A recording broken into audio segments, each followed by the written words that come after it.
Mr. Oldcastle was very cheerful. It was August, he was on holiday in Scotland, and best of all, he was driving his vintage car, Gumdrop. "I may even get a photograph of the Loch Ness Monster herself, if there is such a thing," he said to his dog Horace. Nobody had taken a good photograph of her yet, though.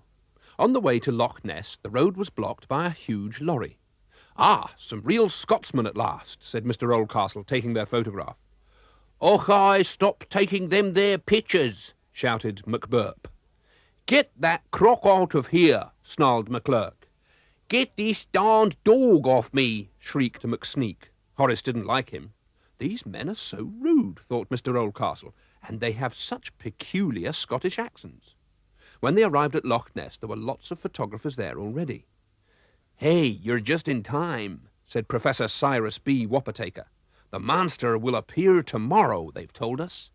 Mr. Waterpitcher of the Sunday Pics said that the monster's picture would be worth thousands of pounds, but Mr. Oldcastle preferred to be alone and drove on. Suddenly, a huge lorry came roaring towards him. He braked hard, skidded, and lurched into the loch. Splash! Mr. Oldcastle and Horace scrambled to dry land. "Och, I serves you right," snarled the lorry driver. It was none other than MacBurp. "Get the old banger out yourself," jeered McClurk. "And do it quick," warned McSneak. "We need this spot for something special tomorrow." And off they drove. There was no one about, and Mr. Oldcastle couldn't pull Gumdrop out, so they decided to wait until the morning. They did their best to sleep. Suddenly, Mr. Oldcastle woke up. Was he still dreaming? For Gumdrop was going slowly up the bank. He rubbed his eyes. There was no one pulling. There must be someone pushing. Swirly waves came from the loch, and something like a tail was sticking out. What? Who?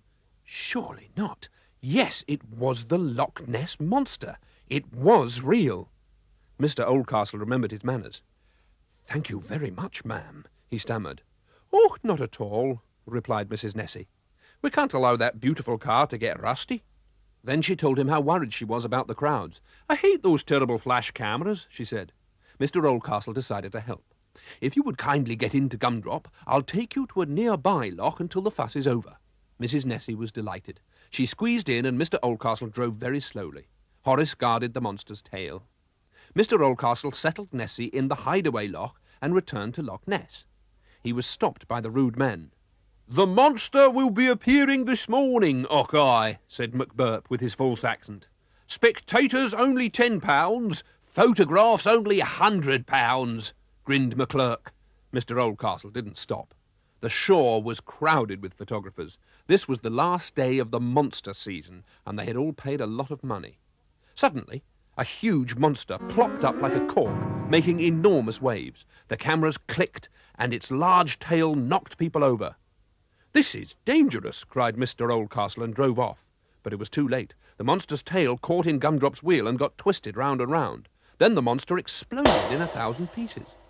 Professor Wapataker was knocked over. "It's plastic," he cried. "It's a fake." They all turned their cameras on Gumdrop, who had revealed the truth about the monster. Mr. Oldcastle didn't say a word about Mrs. Nessie. It was, of course, MacBurp and his men who did it. They were really London crooks called Burp, Lurk and Sneak. They hurried away now that their plastic monster had exploded. Little did they know that Horace had taken their bag with all the money in. They shouldn't have kept their sausages in it. Mr. Oldcastle gave the photographers their money back, and next day they made the headlines in all the newspapers. Then Mr. Oldcastle went to fetch Nessie and take her back home. "Oh, you're very kind," she said. "If you care to take a photograph, meet me by the castle at midday tomorrow." Next morning, Mr. Oldcastle was ready. Punctually at midday, Mrs. Nessie appeared. Then her husband, Mr. Monster, and their 5 little monsters all in a row. Mr. Oldcastle took a photograph such as the world had never seen before. But he promised Mrs. Nessie that he'd never show it to anyone.